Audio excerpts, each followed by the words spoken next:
jangan menganggap pertemuan pertama itu adalah pertemuan utama buat saya ya. The first impression itu justru di pertemuan pertama dengan mesin learning ini pada 13 Januari 2026 supaya mahasiswa bisa memahami apa itu mesin learning ya, dan bagaimana kita menggunakan. Sebetulnya sudah dipelajari di kuliah-kuliah yang lalu, cuman kita akan lebih detail begitu. Saya yakin kok sebetulnya kalau mahasiswa mungkin 1 minggu ini saja mesin learning gitu ya, pokoknya habis-habisan mesin learning. Nah, itu udah dapat, cepet banget mesin learning itu ya, karena data science ini dibuat atau didesain tanpa banyak pengetahuan yang detail, mahasiswa bisa menggunakan. Sehingga anak-anak sosial juga senang untuk melakukan coding ya, menggunakan mesin learning. Baik, saya akan share dan sudah ada di Evlen, sudah ada di Drive juga ya, apa yang ingin saya bicarakan. Dan yang pertama mungkin sekilas tentang kurikulum ya, atau RPS namanya. Bukan kurikulum, kurikulum itu the whole lecture, ini untuk semua kuliah, tapi ini khusus RPS itu rancangan pembelajaran semester. Kalau kita lihat di sini ada namanya RPS Machine Learning ya. Dan ada soal. Wah, mumpung dosen-dosen ini belum ngasihkan tugas, saya langsung ngasih tugas. Iya toh? Artinya apa yang didengar langsung ada output gitu ya, supaya masih panas. Nah, sehingga saya memberi judul brainstorming ya. Jadi pertemuan atau output dari pertemuan ini nanti adalah brainstormingnya ya. Kita kuliahnya ini dengan Pak Surya, saya Pak Prof Didit, dan Mas Yohanes itu sebagai praktisi, semoga di jadwal ada. Itu untuk bantu-bantu yang lebih teknis ya. Jadi kita sebutnya dosen praktisi bukan asisten, karena kalau asisten itu tidak boleh lulusan. Nah, jadi dia juga pengusaha, tapi juga guru. Jadi ini, oke. Saya tidak ingin berlama-lama tentang ini ya, tetapi di dalam kuliah S2 itu ada namanya learning outcome atau dalam bahasa Indonesia capaian pembelajaran semester ada 8. Nah, dari 8 itu kita punya 5 untuk mata kuliah ini gitu ya. Nah, setiap learning outcome itu ada namanya capaian pembelajaran mata kuliah. Di sini adalah BD003 itu kode mata kuliah. Ini terlihat ya, Agatha? Terlihat ya? Terlihat, Bu. Ya, baik. Nah, sedangkan 1, ini CPL yang ke-1, 1 di berikutnya urutan CPMK yang ke-1. Nah, karena ada 5 CPL, maka anggaplah ada 5 CPMK. Boleh lebih dari 1, boleh gitu ya. Cuman kita memaksimumkan 5. Nah, mengapa ini saya bukan? Karena nanti disiasat nih, katanya ya. Kadang kita sudah mempersiapkan dengan baik, ternyata kemudian ganti karena banyak yang ngeluh ini dan itu, akhirnya kembali pola lama. Sebenarnya setahun yang lalu sudah ada penilaian yang modelnya seperti itu. CPMK dari CPL 01 untuk mahasiswa ke-1 ini apa sih? Mahasiswa kedua itu berapa sih dan seterusnya. Berdasarkan komponennya, tes dan seterusnya. Berdasarkan komponen yang di bawah ini. Ya di sini ya ada praktisi, partisipasi, observasi, unjuk kerja, tes tulis UAS, tes lisan, tugas kelompok total. Ya, padahal saya tuh biasanya kan cuman pakai artikel gitu ya, atau project langsung lempar. Nah, ini yang ini masih dalam arti belum saya aplikasikan, tapi masih diformat secara formal saja begitu ya, dan tata cara penilaiannya, tata cara mengukur kinerjanya mahasiswa begitu, itu sesuai namanya OBE gitu ya, apa orientation based education ya. Intinya sebetulnya UKSW sudah melakukan, cuman belum diberi nama gitu ya. Ada yang namanya waktu itu apa namanya, whole person education. Jadi salah satu penyandang dana UKSW yaitu United Board dari Amerika, nilai pembelajarannya mengikuti whole person education, misal begitu. Nah, di Infocom kita itu masuk di dalam Infocom, nilai pembelajarannya itu mengikuti Aptikom. Aptikom itu apa? Asosiasi yang terkait dengan ilmu-ilmu dalam komputer dan persekitarannya, termasuk data science. Nah, asosiasi ini kemudian membangun apa sih capaian pembelajaran untuk yang S2 gitu ya, Magister Data Science, yang sebetulnya mungkin belum terbentuk. Kalau ilmu komputer sudah, teknik informatik sudah, nah data science itu sendiri sebetulnya belum ada asosiasi. Ya, Aptikom itu tidak memuat data science, tapi kemudian akhirnya diklaim masuk di LAM Infocom, Lembaga Akreditasi Ilmu Komputer, begitu, karena sebagian besar itu ya terkait dengan kekomputeran ya, digitalisasi begitu ya. Jadi untung tidak masuk di MIPA. Kalau di MIPA berarti teman-teman harus memperhatikan matematikanya jauh lebih banyak. Nah, kalau kita cukup pakai mungkin, tapi jauh lebih baik matematikanya tahu. Nah, kembali ke sini ya, apa itu machine learning, sudah dituliskan ya, machine learning nanti dari sisi data, sains data itu tentang pemahaman analitis, perancangan, implementasi ya. Kalau di sini saya tuliskan ini ya. Nah, dari sisi historinya dulu ya. Historinya sejarah singkat from beginning aja. Jadi tadi tata caranya mahasiswa harus tahu learning outcome dari saya kuliah machine learning apa gitu intinya. Terus diterjemahkan dalam berbagai topik di machine learning. Nah, kalau dari sejarahnya ya, apa itu machine learning itu kita lihat dari sejarahnya, itu Arthur Samuel. Saya pernah bagikan ini kalau nggak salah di big data analysis juga ya. Terus dia sebentar, seingat saya dia mathematician itu Turin ya. Kalau ini dia di komputer ya, juga sebagai pionir di machine learning begitu ya, komputer pionir buat kita lihat ya, gambar komputer masa lampau itu seru ya. Ini disknya gede-gede dengan mesin yang sebesar ini begitu kan ya. Kalau radio tapi sekarang begitu kecil ya yang kita punyai sekarang di hadapan kita. So, institusinya ada Bell Laboratories, University Illinois, IBM, dan Stanford University. Nah, kalau mahasiswa ideal, ya artinya saya pengen tahu tuh data science tuh, atau di ranah komputer. Nah, orang-orang akan menuju ke tempat-tempat di mana lahirnya para tokoh ini gitu. Jadi ketika belajar Stanford di University, bangganya setengah mati. Saya lupa ya, Purbaya di situ enggak ya? Di Stanford kalau nggak salah. Saya lupa. Atau di Amerika ya. Nah, machine learning ini di dalam rumah besar AI, ya, artificial intelligence, di kuliah kita, dan juga sebetulnya sifat datanya big gitu. Sifat datanya big, yang kita sebut big data. Ya, kenapa big ya, atau apa itu big data, mahasiswa sudah pelajari.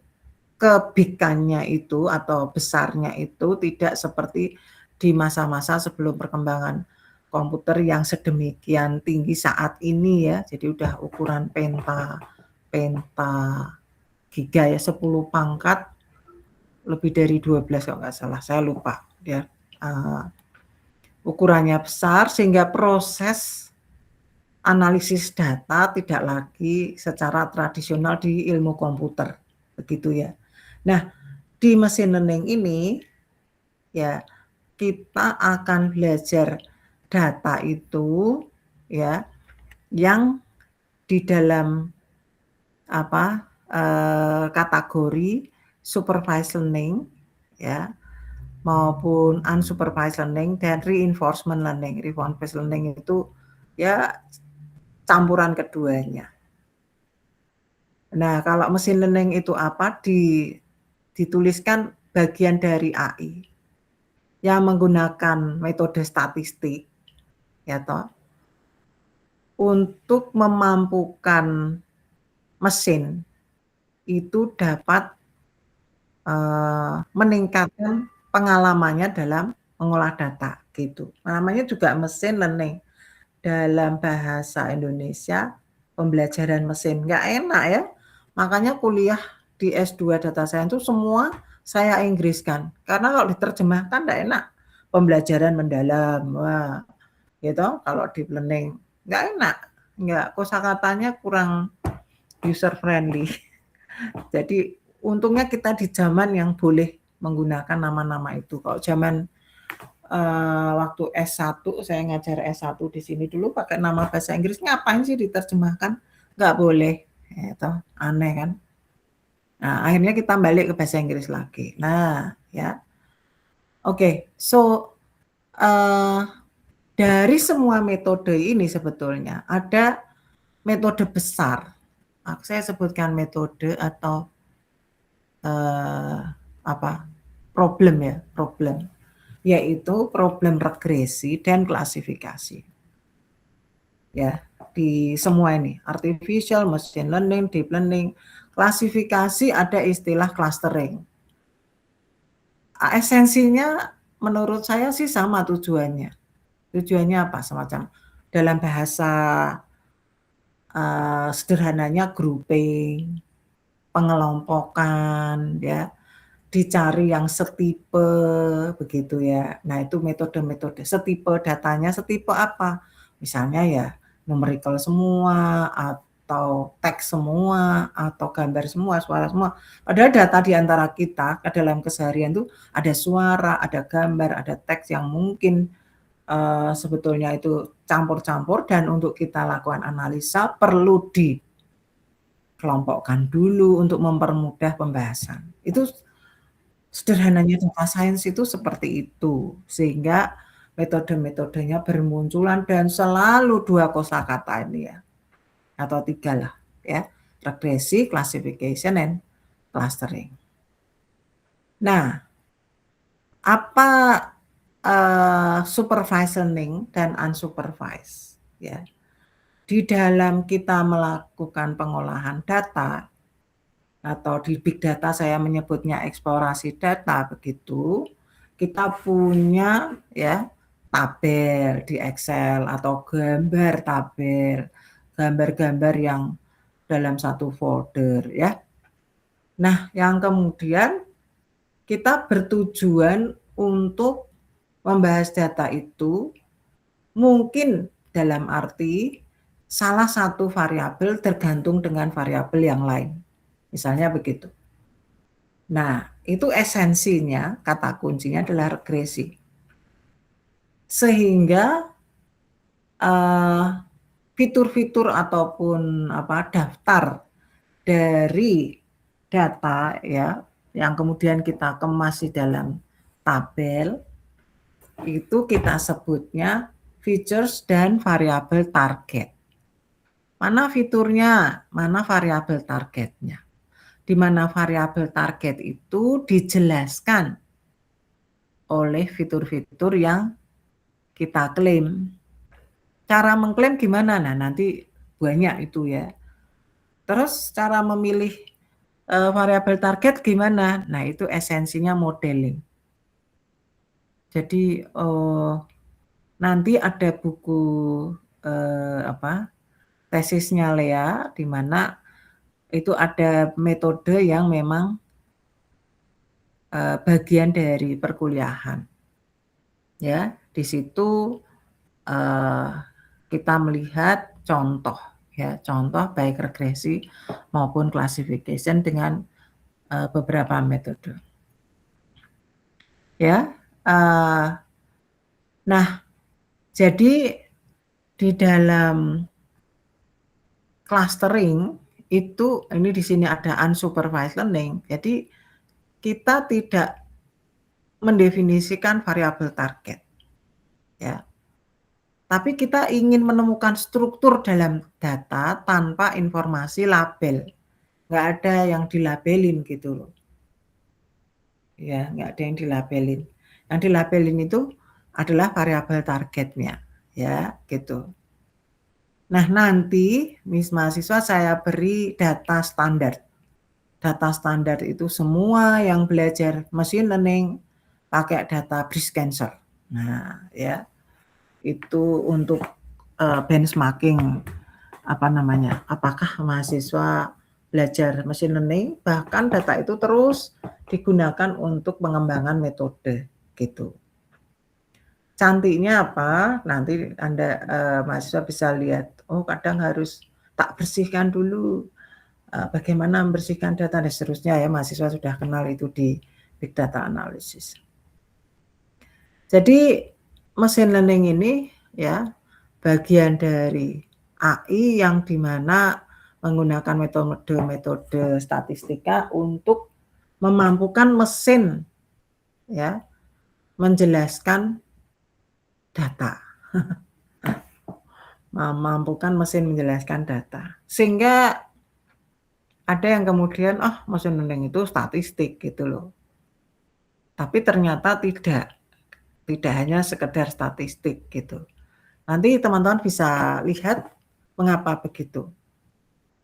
Di hari Kamis saya akan bicara soal deep learning, begitu, di mana ini namanya juga deep, ya, pembelajaran mendalam, ya, bahwa metode di machine learning tidak cukup untuk masalah yang lebih kompleks, ya, maka berkembang lagi metode di deep learning, begitu kira-kira, ya. Nah, saya punya buku mana ya? Lupa ya, saya lupa. Dari buku bab 1, ya, buku yang manakah itu? Harusnya ada ya, hilang ya.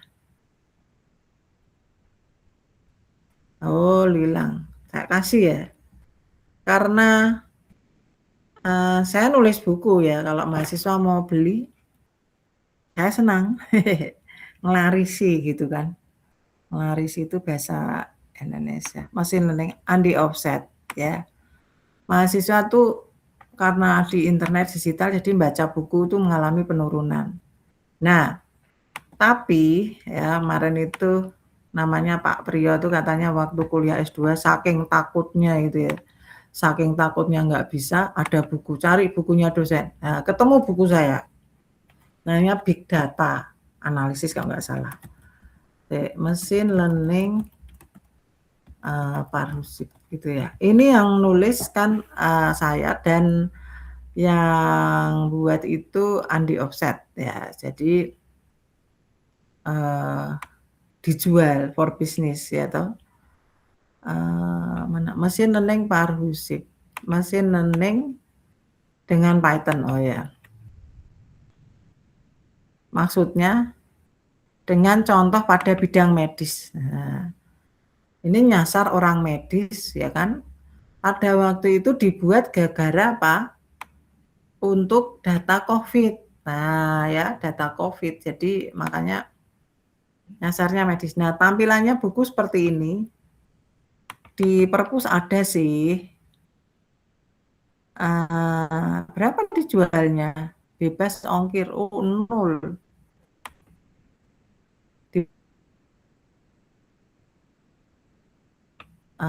Ini saya tak tampil Andi Offset punya, ya. Jadi bagusnya nulis buku itu, saya tidak baca lagi ya, tapi sambil belajar kok nulis buku. Jadi kenapa mahasiswa sering saya minta untuk nulis, karena kalau nggak nulis nggak belajar gitu toh. Saya sih. Nah ini slide-nya itu waktu itu dari buku bab 1, buku yang mana tiba-tiba begitu kan. Oh ya. Saya bentar ya. Itu di perpus-perpus terus di Universitas Telkom juga ada. Dibeli karena murah. Berapa ya? Nggak nyampe 100 lah. Nah, seperti Pak Priyo itu langsung beli bukunya Buana. Nah, paling enggak kan contoh-contoh dari situ.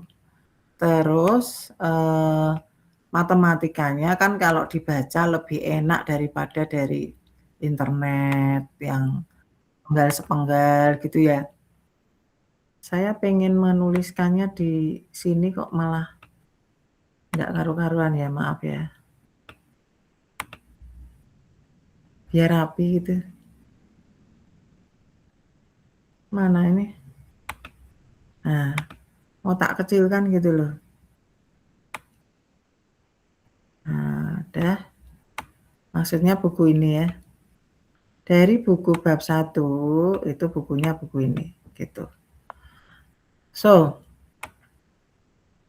jadi supaya slideshow, supaya mahasiswa mau paham teorinya, atau mau memahami sedikit dari sini ya.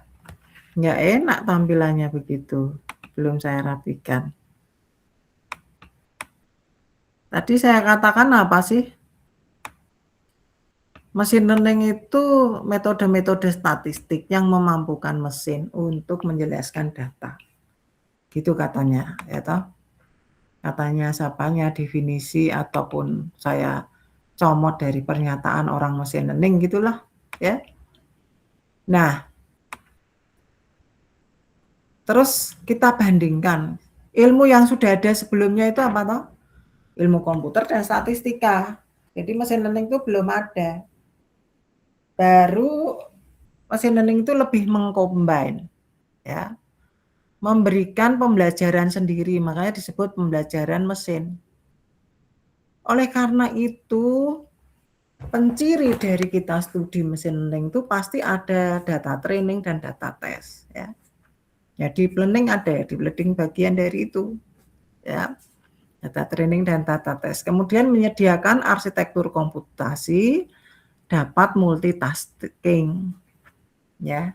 Kalau ilmu komputer tuh bagaimana komputer diprogram, jadi ngoding aja. Sedangkan ya nggak ngoding aja, tapi maksudnya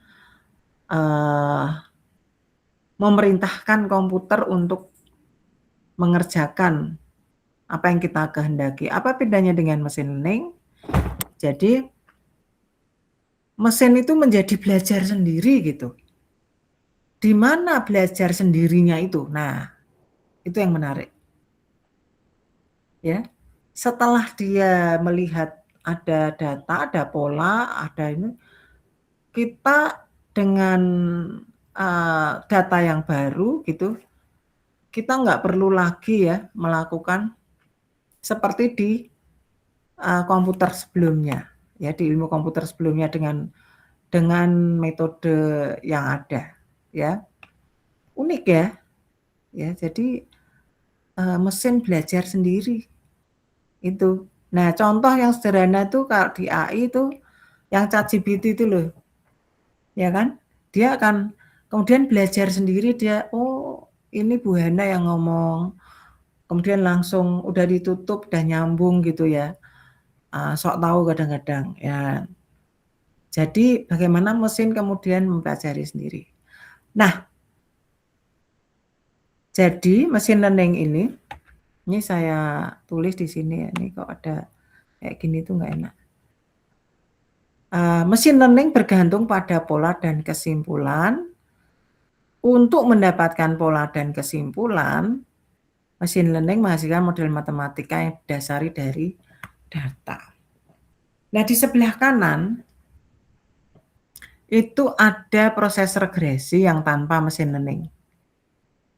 Ya, di bawah itu ada regresi dengan machine learning. Ya, seharusnya datanya banyak, ya, karena tadi esensi big tadi kenapa ada machine learning salah satunya. Tapi untuk mengetahui jantung machine learning, artinya main idea gitu ya. Nah, ini contohnya seperti ini. Ini kalau regresi ya. Ya. Regresi itu kita yang untuk satu variabel target dan satu variabel fitur di sini fitur ya. Kita mengatakan variabel itu fitur-fitur gitu ya. Jadi ada X, ada Y, kolom X, kolom Y. Y disebut atau variabel target yang artinya si Y ini akan dijelaskan oleh X gitu. Nah, ya, kita ingin mengatakan pasangan ini di si X ini 1, Y-nya 2. X-nya 2, Y-nya 4. X-nya berapa nih? 3, Y-nya 5 ya. X-nya 4, Y-nya 4. X-nya 5, Y-nya 5, misal begitu. Datanya sama ya, tetapi kita ingin menyatakan hubungan antar mereka. Jadi yaitu secara linear. Linear itu apa? Secara geometris, garis apakah yang merepresentasikan keterkaitan mereka? Kalau dalam regresi kan, oh berarti Y sama dengan MX plus C, atau bahasa statistiknya beta 0 plus beta 1X, ya kan? Plus error, misal begitu ya. Nah, sehingga beta 0, beta 1, atau M dan C ini dicari yang terbaik. Gitu. Itu kalau regresi tanpa mesin learning. Nah, anggaplah jadi garis impian itu ini. Yang terbaik, disebut terbaik itu apa? Ya harusnya garis ini melalui semua titiknya. Tapi berhubung datanya seperti ini kan enggak mungkin ya toh. Kalau antar dua bisa zigzag begini kan, tapi kan itu bukan garis linier ya. Yang disebut linier itu adalah garisnya lurus dengan kemiringan tertentu kalau satu variabel, kalau dua variabel berarti bidang begitu ya. Berarti kalau ada X1, X2 maka Y dijelaskan oleh X1, X2 ya.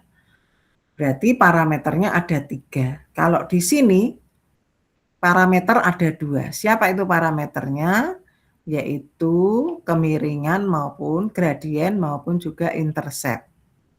Ya, beta 0 plus beta 1 ya, dan beta 1. Ya, itu adalah parameter. Nah, perhatikan ini ya. Kita akan punya data yang banyak. Banyak. Fitur-fiturnya banyak gitu ya. Artinya mungkin tidak bisa digambarkan dalam bentuk seperti ini karena si X atau Y fungsi X garis begitu ya. Nanti ada X1, X2 sampai X40. Bagaimana itu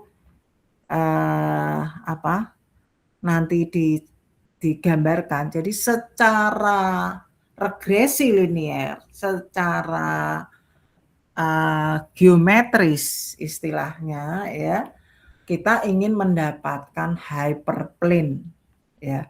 Kalau ini garis ya, kalau di 3 dimensi di mana X1, X2, Y adalah fungsi X1, X2 berarti ada beta 0 tambah beta 1X tambah beta 2 X2 gitu ya. Ada 3 parameter, maka kita bisa X1 dan X2 itu lantai ya, maka si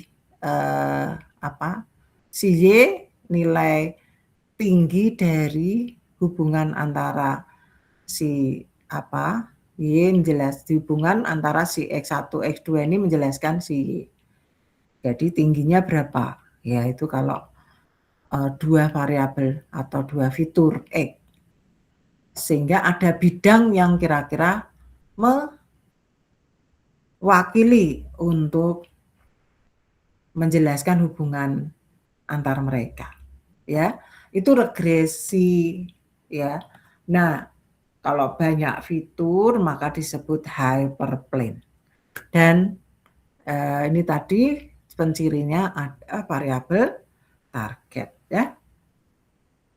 Karena saya yakin teman-teman bukan hanya dari matematika begitu, sehingga mungkin hal-hal seperti ini agak kurang nyaman ya. Tetapi apa itu esensi regresinya untuk kepentingan kita ngolah data? Ya sudah pakai regresi yang udah pakai linear aja gitu. Karena memang linear itu yang termudah, sekalipun sebetulnya ya secara filosofi profil data itu tidak berbentuk bidang gitu ya. Maksudnya secara geometris itu hubungan keterkaitan antara berbagai fitur itu tidak linear. Lebih banyak non-linear ya, kompleksitas. Oke lah, paling sederhana masalah bencana di mana? Di Sumatera sana begitu ya.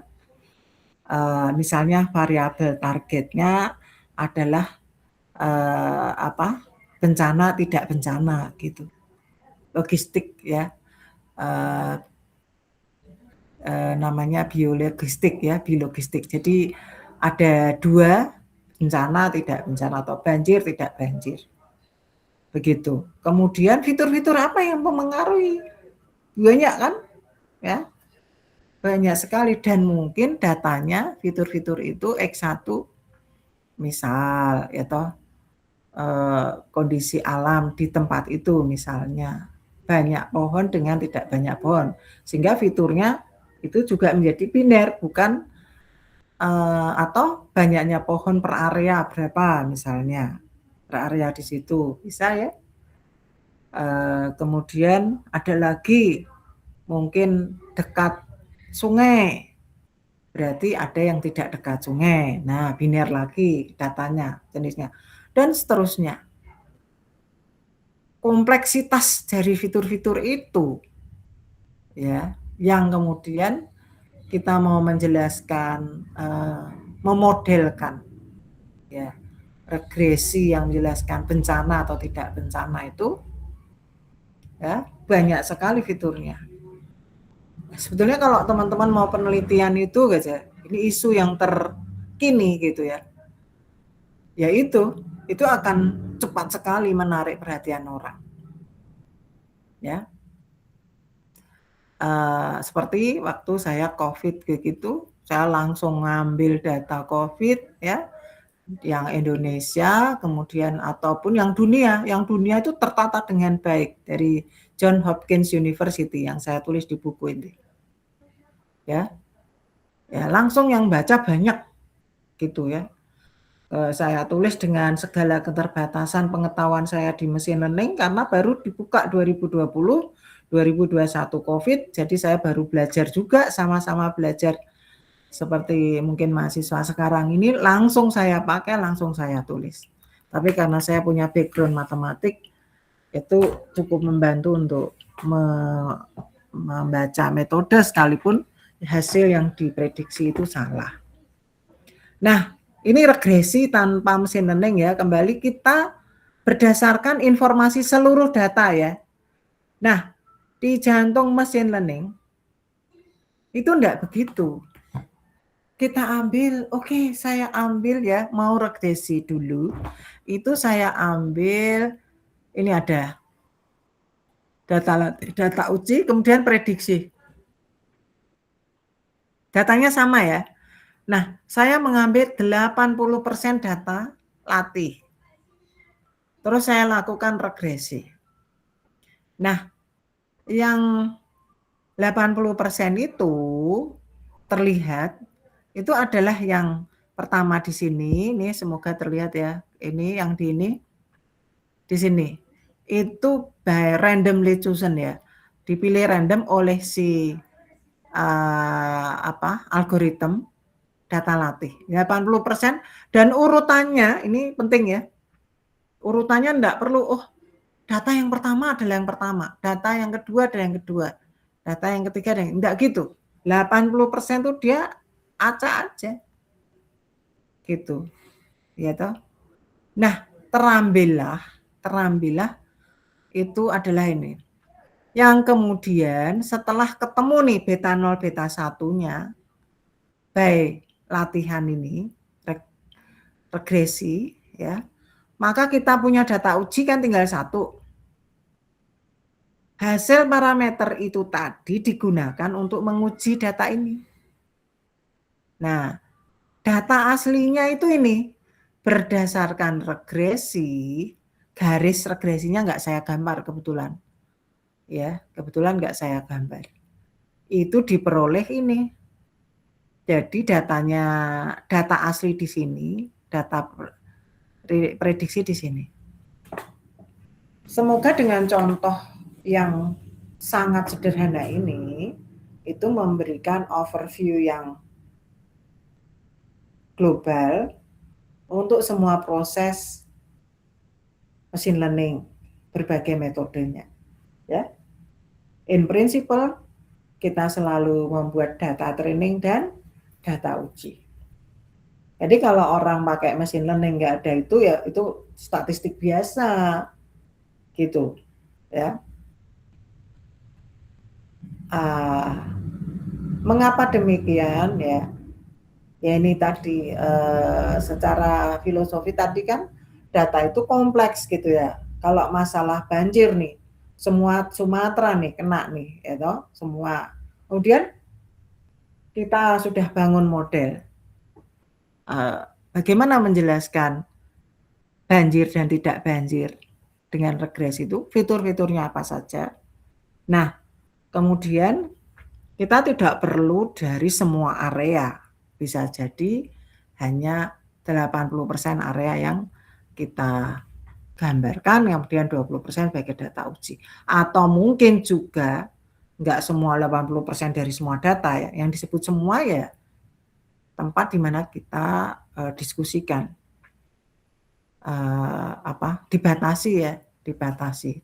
Misalnya yang di Sumatera Utara saja adalah yang kita sebut semua, begitu misalnya. Ya, kemudian 80%-nya dari situ diambil datanya. Dari semua data untuk melakukan pengujian regresi. Misal begitu. Ya. Nah, mungkin di Aceh karena saling terkait bisa jadi model yang terjadi di Sumatera bermanfaat juga untuk menjelaskan yang di Aceh. Nah, itu kira-kira. Ya. Jadi ada proses yang disebut juga nantinya cross validation. Ya, kemarin yang mengikuti punyanya Abdiel juga begitu, dia melakukan cross validation itu ya regresi di mana misalnya nih data latih dan data ujinya saling beririsan begitu ya. Kalau kita gambarkan dari tabel ada 1 sampai 1000, kita ambil dari 1 sampai 500 data latih misal. Yang kemudian data latih yang berikutnya diulang dari 300 ke 700 misal begitulah ya. Ini contoh-contoh ada yang disebut cross validation bisa. Nah, yang prinsipil ini ya jantung mesin learning itu ini ada data latih, data uji, prediksi ya. Tuh. Semoga ini jelas. Saya mau ke halaman selanjutnya kok nggak mau page down ya. Bentar. Nah, ini oke, udah ya. Ternyata butuh tempo. Nah, ini mudah sekali. Pokoknya kalau sudah kuliah yang di semester 1, ini kuliah di semester antara itu Sambil udah kata pokoknya males jelasin. Itu lebih enak, lebih mudah karena hanya ngulang aja kok, ya ngulang, mempertajam. Seharusnya ini muncul lebih dulu baru PDA, tapi karena supaya nyicip lah PDA itu ya, ada database, ada macam-macam ya cara-cara di machine learning. Nah kita ulang lagi di sini.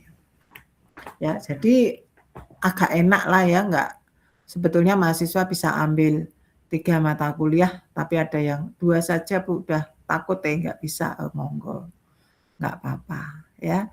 Oke, so di sini seperti biasanya ngumpulin data, mempersiapkan data, dibersihkan dulu ya. Mentang-mentang mesin bisa baca, misalnya lupa kita langsung pakai algoritmnya. Ya sekarang pakai AI mudah sekali ya, suruh baca dulu, bersihin dulu. Milih dan melatih sebuah model. Nah, ini yang saya sebut jantung ML. Ya. Kemudian mereka mengevaluasi model, meningkatkan kinerja. Supervised learning, algoritma punya variabel input dan variabel output diketahui atau target diketahui. Unsupervised berarti sebaliknya.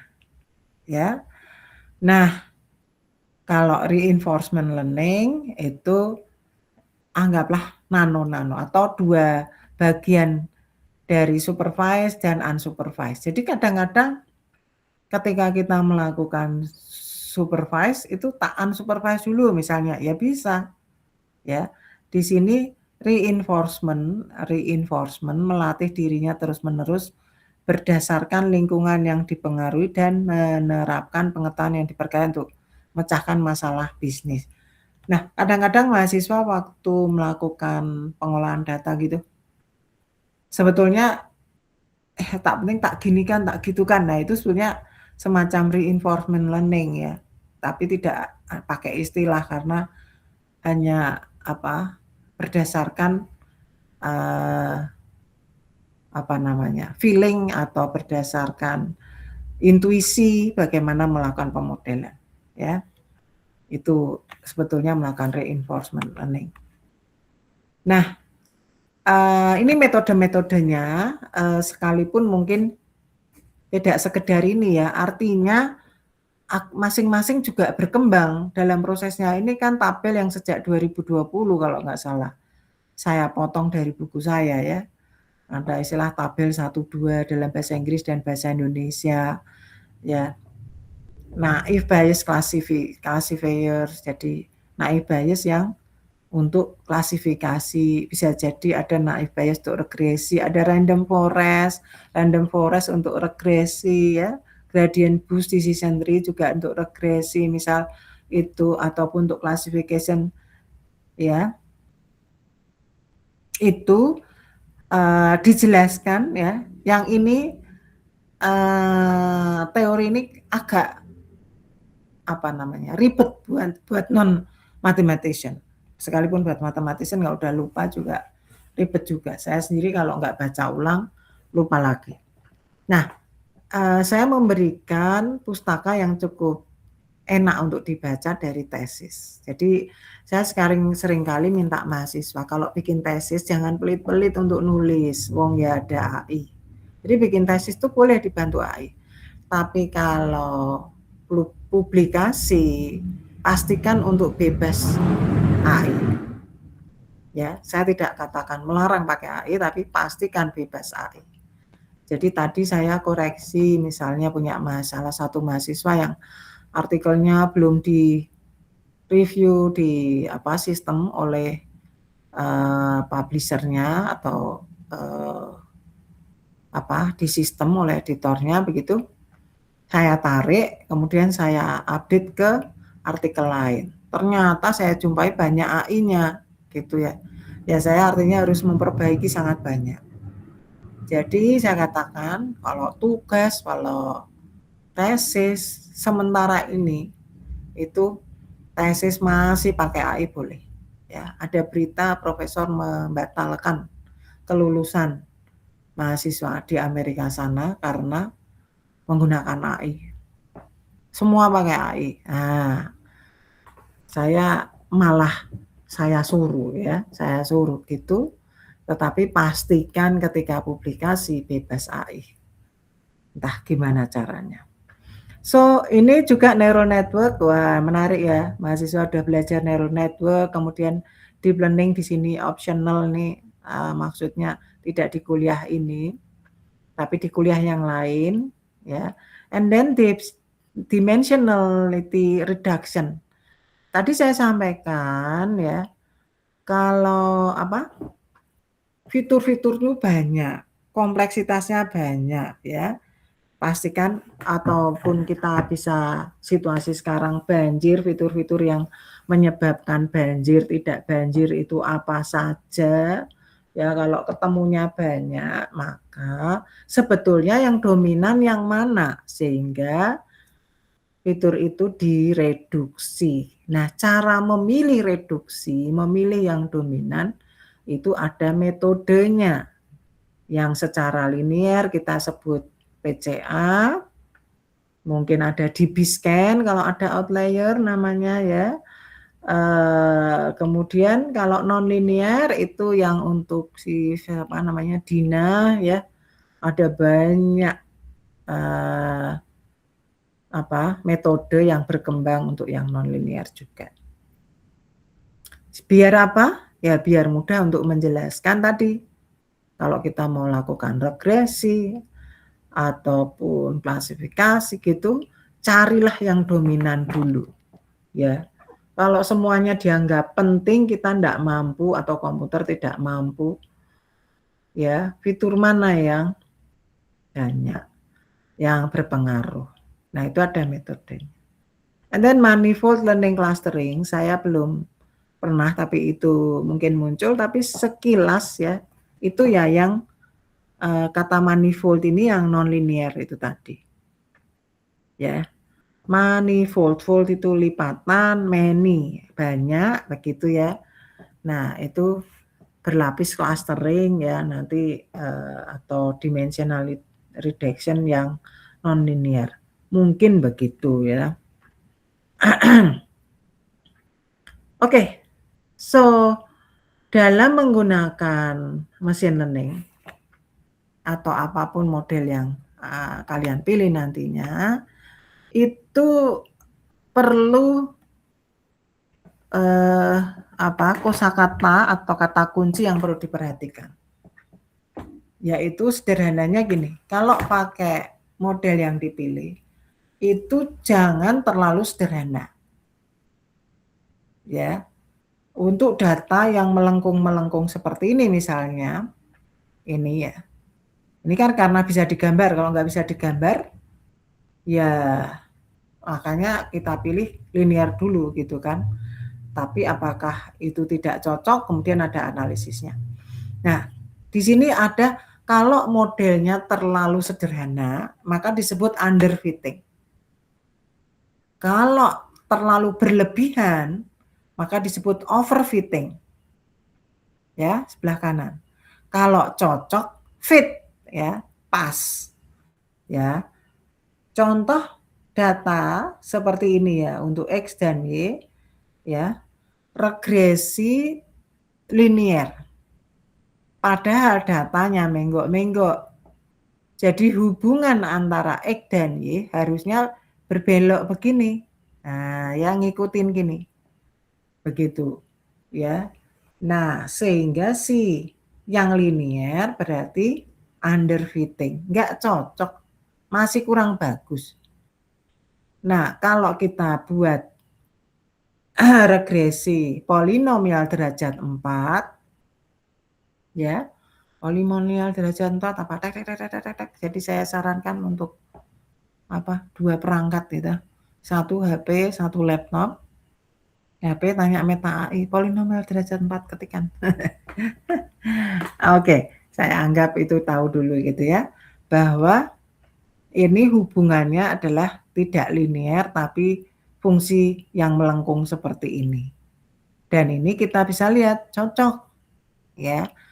Tapi kalau kita pengen biar keren ya, tak bikin polinomial derajat 15. Berarti parameter untuk menjelaskan keterhubungan mereka X dan Y itu ada 16, yaitu tadi beta 0 tambah beta 1X tambah beta 2X kuadrat gitu ya, tambah beta 3X pangkat 3 dan seterusnya sampai pangkat 15.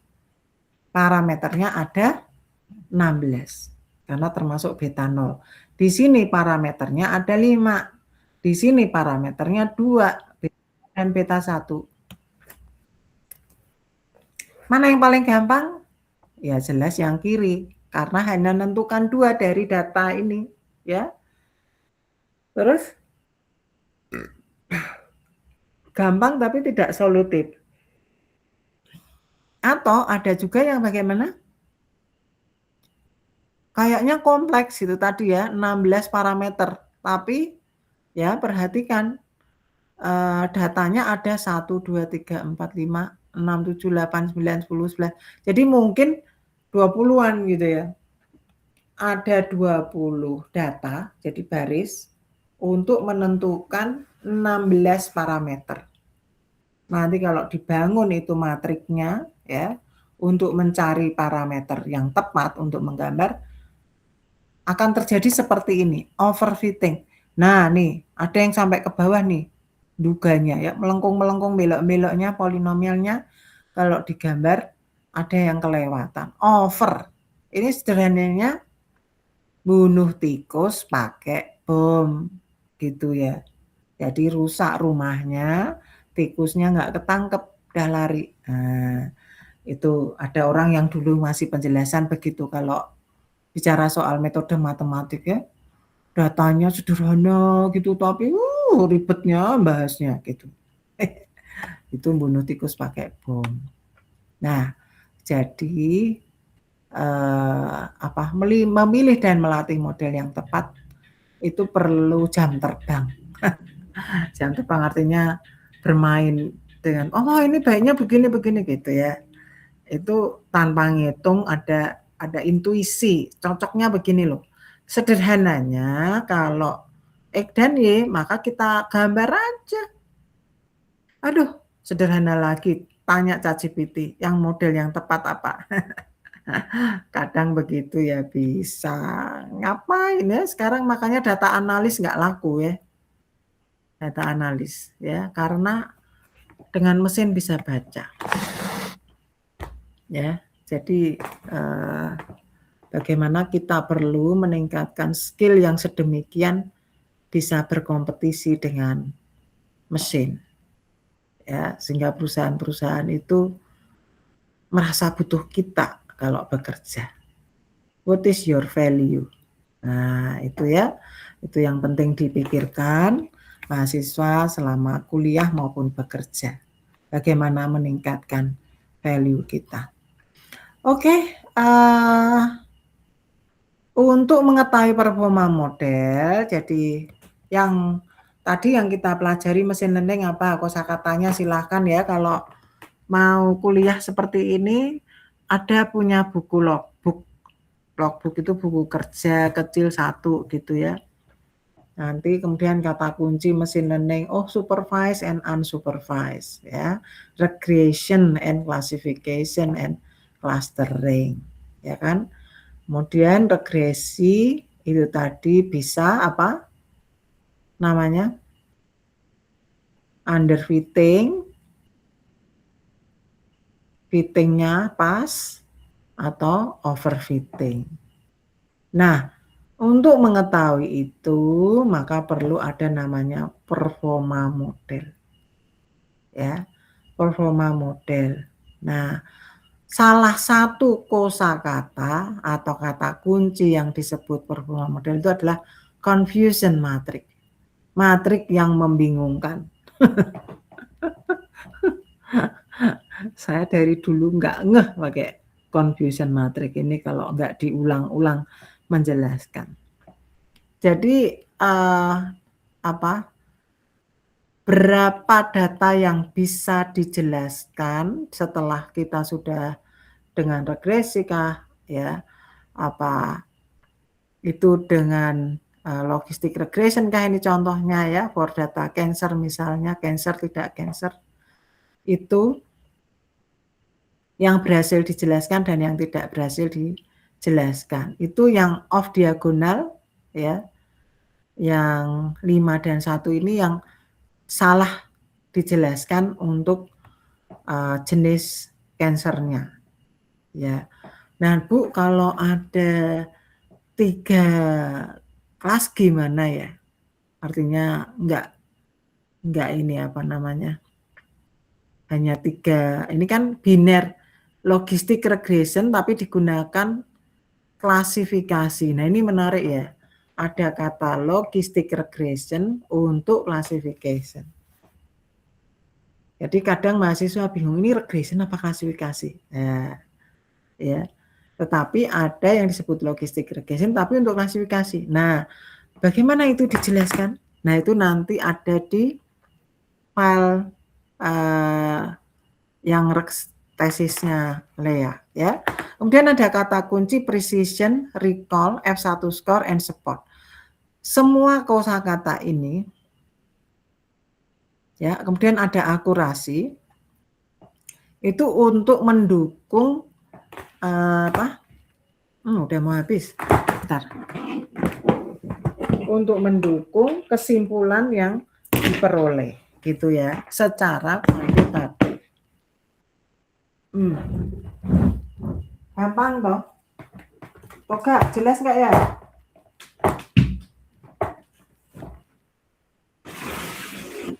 Jelas kok. Oke. Jadi supaya saya nggak ngomong sendiri, makanya saya perlu respon. Ya, ada lagi yang lain. Nah, ini saya punya artikel. Ya, ini pertama kali saya belajar mesin learning. Langsung nulis artikel. Nah, itu karena dosen, ya kan? Karena ini saya wah, ini hal baru nih. Ini ada novel ini gitu. Tapi waktu itu belum ada AI gitu. Jadi masih semangat ya. Artinya saya merasa ada novelty-nya gitu loh. Tapi nanti diulang sekarang, aduh ini yang ngomong apa lagi, semua AI bisa kerjakan. So, jadi di sini di artikel ini ada benign tumor dan malignant tumor. Jadi gambarnya yang parah itu yang kanan ya. B itu yang ringan gitu ya.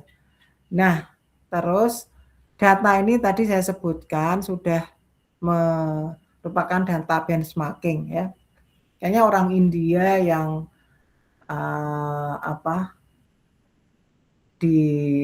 dievaluasi kemudian menjadi materi untuk studi mesin learning itu ya dibangun. Di sini ada 33 fitur dengan 569 sampel untuk menjelaskan klasifikasi breast cancer. Nah, masing-masing fitur ini digambar statistiknya gitu toh dan seterusnya diomongkan ya. Itu contohnya. Trik cepat langkah-langkah dalam mesin learning itu ya, pelajari langkah-langkah contoh data yang sudah siap untuk pembelajaran. Misalnya diabetes, data breast cancer ya, diabetes itu juga diabetes CSP juga ada ya. Buat coding versi Anda dengan berbagai metode dalam mesin learning. Di internet banyak. Saya nggak usah pakai internet, pakai di Colab yang sekarang ada AI-nya juga bisa. Gitu. Jadi buku itu waktu itu dibuat belum ada AI ya. AI kan baru tahun 2022 gitu. Nah, jadi langsung digunakan gitu, tapi ada yang mahasiswa kemudian langsung share gitu kan. Link hasil yang dikerjakan mahasiswa. Nah, nanti teman-teman bisa share dengan variasinya sendiri. Ini saya untuk apa nih? Ini yang diabetes nih kayaknya ya. Diabetes contoh 1 bab 1. Karena kan untuk medis nih, makanya contohnya yang diabetes misalnya. Gitu ya bukunya. Itu wanita yang hamil, fiturnya glukosa, tekanan darah, tabel kulit, insulin, body mass index, fungsi pedigree, umur, warna. Di tulisan saya itu ada ini sih apa saja sih gitu ya. kok tebal kulit juga diukur dan seterusnya sih gitu. Nah, berbagai teknik visualisasi pada Python, pembersihan data, kenapa ini perlu? Misalnya ya, tekanan darah tidak boleh 0, BMI tidak boleh 0, glukosa tidak boleh 0, tapi ada loh yang 0. Nah, kita beri komen ya, beri komen yang tidak boleh 0 yang kita kolek datanya.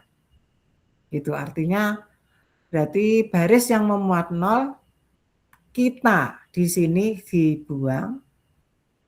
Nah, teman-teman bisa menggantikan yang tidak dibuang tapi diisi rata-rata dari mereka. Misalnya begitu, supaya terisi. Ini contoh diabetes ya. Nah, hasil visualisasi tanpa coding, apa tuh ini maksudnya? Oh, maksudnya saya tidak menunjukkan codingnya ya. Pola data terus ada yang gini ya, oh korelasinya gimana korelasi gitu. Kalau korelasi itu hanya antar dua gitu ya, antar dua tapi yang secara simultan dilihat ya. Ini korelasi itu satu jelas antar dirinya sendiri ya, pasti kuat, sehingga korelasi yang kuat itu terhadap dirinya sendiri pasti satu. Nah, dan akan melemah semakin jauh dari satu tentunya. Dan sebaliknya korelasi yang kuat negatif artinya saling melemahkan, begitu menjadi -1. Misal begitu ya. Misal apa sih? Ya, misalnya korelasi antara obat asam urat dengan asam urat. Karena saya punya asam urat ya. Jadi harusnya negatif. Ya kan? Harusnya negatif karena asam uratnya tinggi ya, obatnya lemah. Tapi ketika konsentrasi makin tinggi, asam uratnya rendah, kan gitu. Jadi menuju ke negatif. Nah, jadi kalau menjumpai ada kata negatif di dalam sebuah tabel korelasi, itu artinya kenaikan salah satu memperlemah yang lainnya, satunya, gitu ya. Tapi kalau hanya min 0,00 sebetulnya ini hanya masalah numerical computation, gitu ya. Karena itu kan ada rumusnya tuh, korelasinya. Sekilas nih ya, sekilas sih yang lebih dari 0,5 sedikit itu hanya sih antara kehamilan dengan umur, misalnya begitu ya. Hubungannya kehamilan dan umur ini karena 0,56, ya kan? Ini ya, umur dan kehamilan sama, dan ini yang disebut matriks simetris. Karena kehamilan dan umur, di sini yang kuning ini, misalnya ya, supaya terlihat. Di sini sama dengan umur dan kehamilan di versi yang bawah, ya, yang di bawah. Jadi ini matriks simetris, korelasi itu begitu. Hasil semua lebih kecil 0,5 VS status luaran. Jadi bagaimana? Nggak cocok kita untuk hanya bahas lihat korelasi, ya. Saya pernah menerjemahkan datanya orang yang belajar teologi, bahas soal gereja gitulah ya. Misalnya apakah visi pendetanya visioner, seterusnya, ya banyak itu di situ. Yang dilihat cuma korelasi S2 teologi, misal begitu. Nah, tetapi kita tahu dari pemahaman pengalaman bahwa glukosa itu pengaruh untuk diabetes, gitu. Yang diukur gula darahnya gimana nih kalau orang diabetes kan gitu. So, maka yang kita pilih adalah si gula darah, gitu ya. Si gula darah tingkat kepentingan fitur tuh mana? Harusnya gula darah paling penting, glukosa ini yang paling penting. Benar gitu ya. Untuk orang diabetes, glukosa ini paling penting. Ya, bukan BMI, tapi ini kalau kita lihat semakin mengecil ke atas. Ya, fitur. Jadi feature importance gitu, cara menunjukkan glukosa paling penting berpengaruh. Jadi teman-teman bisa lihat, oh benar juga ya di kedokteran, glukosa yang paling penting. Jadi yang diukur glukosanya dulu. So, adakah efek-efek yang lain terhadap diabetes? Ada gitu ya. Misalnya dengan umur, dengan apalagi mungkin cara minum yang salah misalnya ya. Misal gini, ada teman waktu COVID itu meninggal, dia kena diabetes ya, sebelum COVID. Kenanya diabetes bukan karena dia keturunan atau tapi karena salah minum, sering minum Pocari Sweat ya. Tiap hari Pocari Sweat. Pocari itu yang kayak air kelapa itu toh, dingin gitu. Nah, tiba-tiba dia drop gitu ya, ternyata kena diabetes. Jadi itu salah minum ya, atau bukan karena. Jadi setelah beberapa waktu orang bisa kena penyakit yang dimana kecenderungannya diabetes itu karena keturunan begitu ya. Ada anak SD yang kena diabetes karena apa? Minuman kaleng, itu minuman apa? Botolan. Nah, tiap hari. Nah, ya. Jadi teman-teman yang suka minum botol manis-manis itu harap memperhatikan ya supaya tidak kena diabetes ya karena salah minum. Oke, ini contoh ya bagaimana pengalaman sehari-hari atau pengetahuan sehari-hari, glukosa itu paling penting, fitur yang paling penting dalam mengukur mathematically it's also shown by this method. Itu ya. Jadi itu mahasiswa bisa mencermati, membuktikan pemahaman natural kita secara realitas kita dengan matematika gitu ya. Jadi matematik ini ataupun dengan machine learning ini sebetulnya untuk memberikan penjelasan objektif terhadap pemahaman real kita ya. Nah, ini contoh-contoh pemanfaatan kita sebagai bagian akhir dari ini itu ya machine learning teknik superpanas tergantung data, terkadang tidak jelas fitur yang ada, adakah variabel target, perlu mengkonstruksi tujuan membaca data dengan machine learning ya. Barulah fitur VS target ditetapkan. Bersihkan data, pilih model, evaluasi model. Oke, ini yang mengerikan. Pertemuan pertama supaya mahasiswa langsung get in ya. Saya memberikan pekerjaan supaya kan dosen-dosen lain belum punya kan. Jadi langsung bisa 1 minggu machine learning apa itu? Wah, keren ya. Nah, ini teman-teman bisa main breast cancer data, klik di sini. Ya. Terus menggunakan metode pada ML, gunakan kosakata pada slide pertemuan, mengimplementasikan pemrograman. Feature apa, target apa.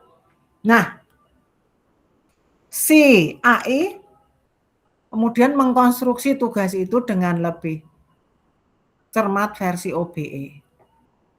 Ya, karena saya kan disuruh menilai versi OBE. Nah, ini contoh. Keren, ya. Di template siapa namanya? Si OBE itu ya ini ya, sudah ada ya ini ya, baik di mana? Evlen gitu ya. Apa itu CPMK-nya gitu kan. Terus suruh ngapain? Yang penting mainan data dulu. Nah, saya tuh orangnya begitu ya, karena saya data analis maupun data scientist sebetulnya. Saya lebih suka menamai diri saya itu data analis ya, dibanding data scientist karena kurang pede ya. Coding dan penggunaan libraries ataupun komputernya. Nah, tujuan komputasi machine learning tujuannya jelaskan permasalahannya, klasifikasi atau regresi atau keduanya. Berikan alasan konseptual pemilihan jenis pembelajaran. Tentukan metode machine learning yang digunakan, bla bla bla. Jika regresi optional pembanding, linear regression, ridge, wah nanti Pak Surya udah kasih ini semua. Tapi gini kan, karena ada AI, hantam saja dulu ya. Saya kalau belajar gitu kan, hantam dulu, tanya dulu. Wah, sesuai panduan ini.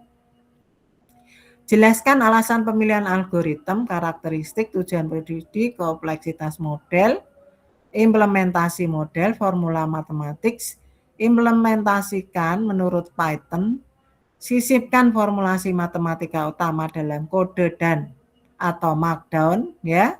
Jadi ada keterangan gitu loh ya, fungsi loss, cost function, mekanisme optimasi, tunjukkan model dihasilkan beserta parameter pentingnya, evaluasi, nih banyak lakukan evaluasi model menggunakan metrik yang sesuai. Wes pokoknya tinggal tempel gitu ya, ada kata pokoknya itu berarti males jelasin. Analisis kinerja model, kelebihan, keterbatasan, potensi bias, implikasi pada konteks medis, format cara pelaporan. Nah ini yang keren. Teman-teman tinggal nge-share link collab-nya. Ya toh. Ketentuan pelaporan, notebook berisi penjelasan teks, notebook itu ya collab-nya itu, struktur jelas data, metode, model, evaluasi, diskusi. Pengumpulan, share link Google Colab, sertakan identitas mahasiswa pada notebook. Enak toh? Kriteria penilaian, analisis bla bla 25%, pembahasan omset, desain, implementasi, jebret. Serunya. Nah, teman-teman kalau mau overview di sini tuh, kalau mau baca cepat metodenya, itu di apa tadi tuh? Di ini 724. Saya bilangnya sampai jam 8 tapi sampai setengah 8 aja ya. Aku capek ngomong terus sendiri ya. Ya ada yang motong. Oke. Ini anggap cetak ya. Di sini metode-metodenya dituliskan ya.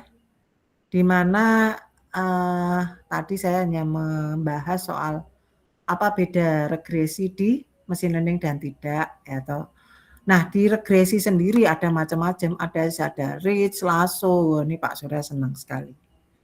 Terus ada KNN, naive bias, decision tree. Nah ini Prof Didit gitu ya. Tapi enggak usah khawatir ya, enggak usah khawatirnya gimana. Ya, terus ada cross validation, metrik regresi dan seterusnya. Terus metode pembelajaran dan seterusnya. Loh. Nah, ini. Nah, ini saya senang ya. Senangnya saya punya ada anak bimbingan yang tesisnya tak suruh matematikanya banyak. Terus yang support vector machine ya. Support vector machine ini pengetahuan vektor dan matrik itu penting di sini. Ya. Nah, ini mungkin PCA ini buku saya dan artikel dengan si Yohanes ini buku saya. Saya anggap ini sudah cantik gitu loh. Ya, kalau mau baca dengan baik. Contoh nih. Tapi karena dulu ini kan dibuat nggak ada AI atau punya Lea sih ada AI. Tapi kalau mahasiswa nggak paham matematikanya ternyata pakai AI-nya juga belepotan gitu ya. Artinya bagaimana menanyai AI untuk mengenerate selengkap mungkin informasinya itu saya paham kalau bukan bidangnya ya agak terbata-bata ya, nggak apa-apa sih, yang namanya juga belajar. Orang kuliah itu kan karena belum tahu, bukan karena sudah tahu ya. Ini. Nah ini ya. Di sini ada menariknya dari metode itu tadi. Random forest ya. Kemudian dimulai dari SVR. Support vector regression ya. Kemudian decision tree. Ada decision tree, terus random forest dan XGBoost. XG itu dari kata apa ya, lupa aku. Nah, ini kayaknya untuk regresi deh, saya lupa nih. Ya, kasus model ya betul. Nah, ini perhatikan.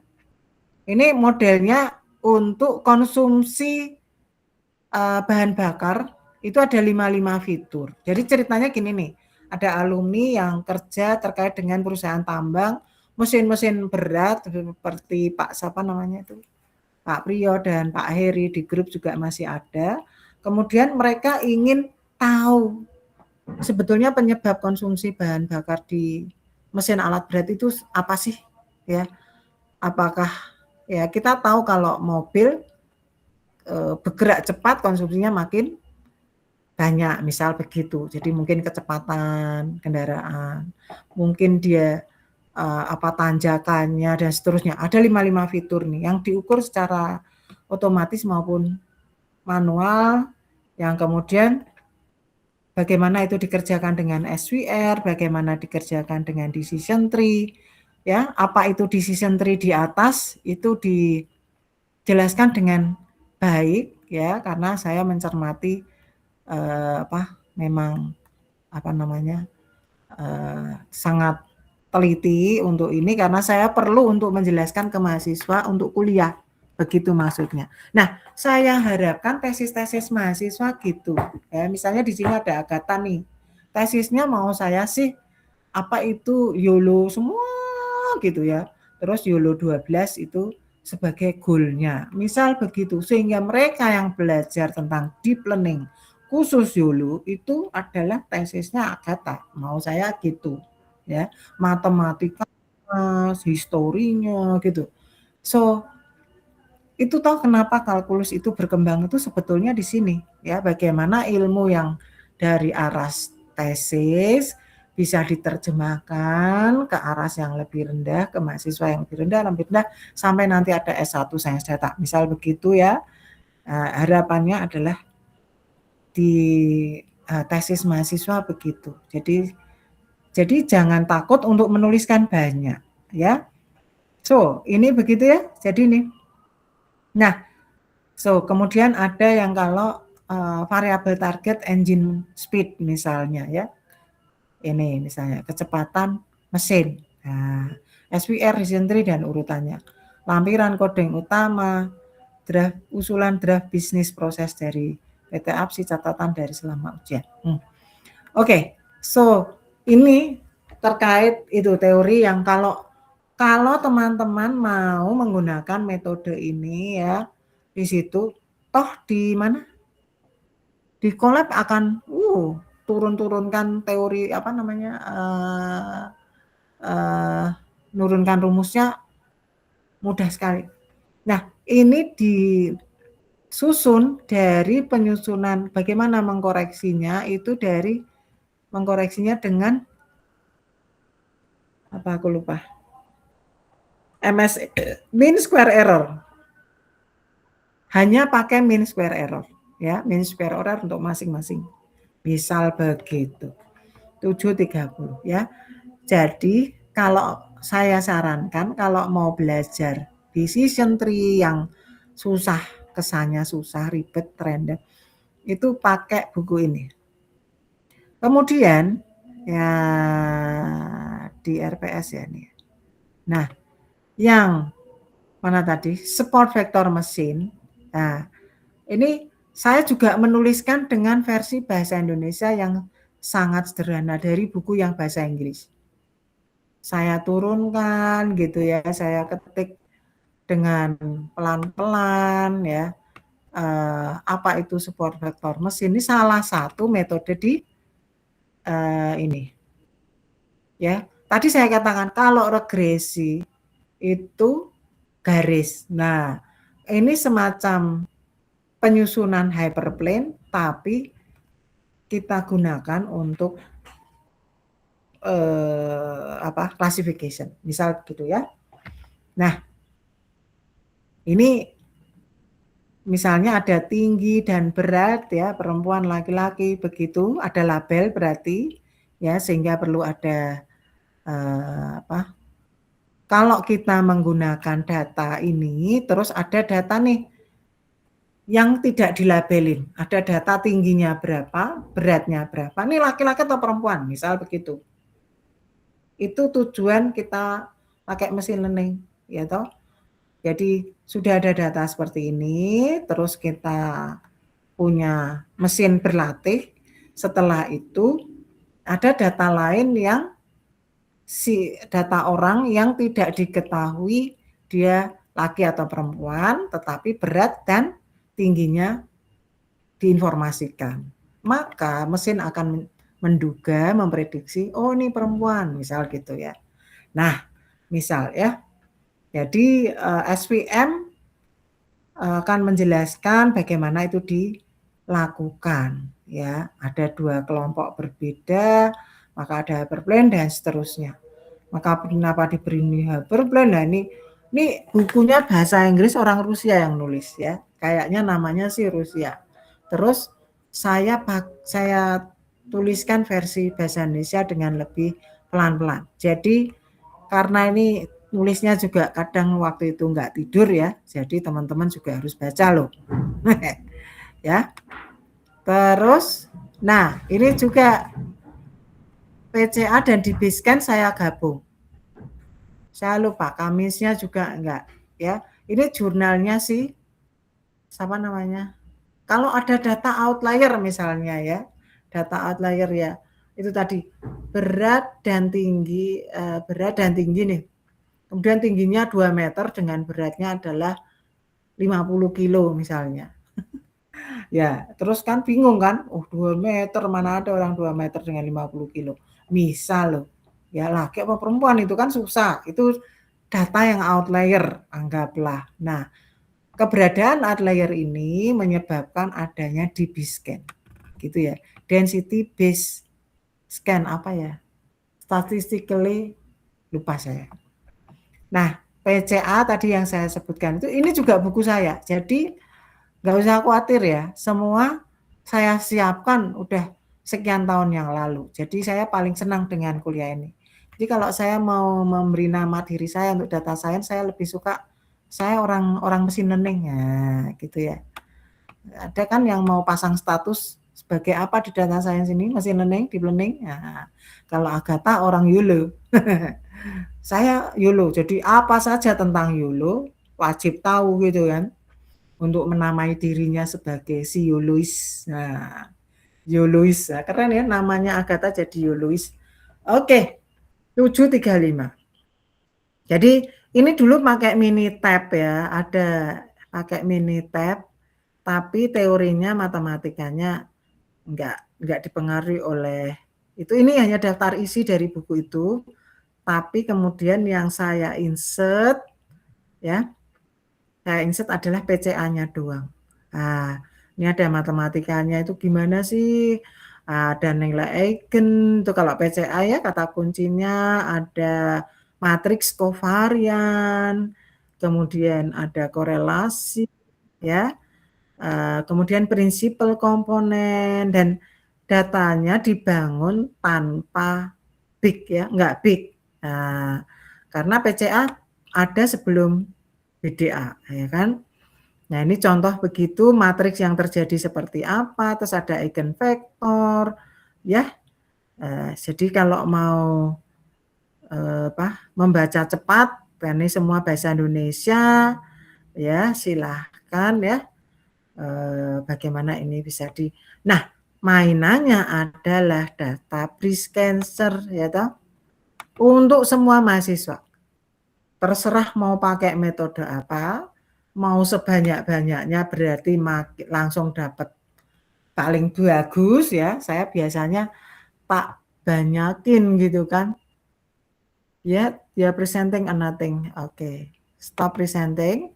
So, itu kira-kira mainannya. Machine learning ya. Sudah ada di Flearn. Terus saya terakhir ya, saya taruh aja PCA tadi apa namanya? Soal brainstormingnya sudah ada di sini. 12 Januari ya, bisa dari internet, share. Itu copy. Jadi 1 minggu. Dan hanya share collab-nya. Dan nanti saya bisa cek itu collab cuman colong dari apa? Internet atau tidak. Saya yakin teman-teman enggak seperti itu. Akan berusaha membangun dirinya sebaik mungkin sehingga hunting sendiri ya. Be proud with yourself dengan upaya sendiri dulu ya. Sebentar, tadi saya janji untuk bagikan di sini. So, nah enaknya pertemuan pertama itu mahasiswa nggak bakalan protes lah, gitu. Karena belum ada apa-apanya itu. Belum ada tugas-tugas lain selain tugas pekerjaan. Ini adalah mana nih? Ini apa tadi? Ini adalah link kuliah machine learning hari ini dan tugas. Oh, saya kok nulisnya anu ya? Apa itu? 12 ya, ini tanggal 13 toh. Saya perbaiki ya. Rename. Rename. 13. Oke, so 738. Semoga mahasiswa bisa paham. Felix, komentar sebelum ditutup, paham? Ya, paham, Bu. Ya, baik. Oke, bisa. Mohon izin Prof bertanya. Silahkan. Saya coba masuk di Flearn Prof tadi, tapi mau enroll K9-nya belum ada. Baik, nanti saya tak lapor. Baik, terima kasih Prof. Siapa, apakah hanya satu mahasiswa? Yang lain bisa? Oh ya nggak usah ya, nanti dulu aja kalau mau ngecek. Oke, saya kompos. Kompos Mbak Friska.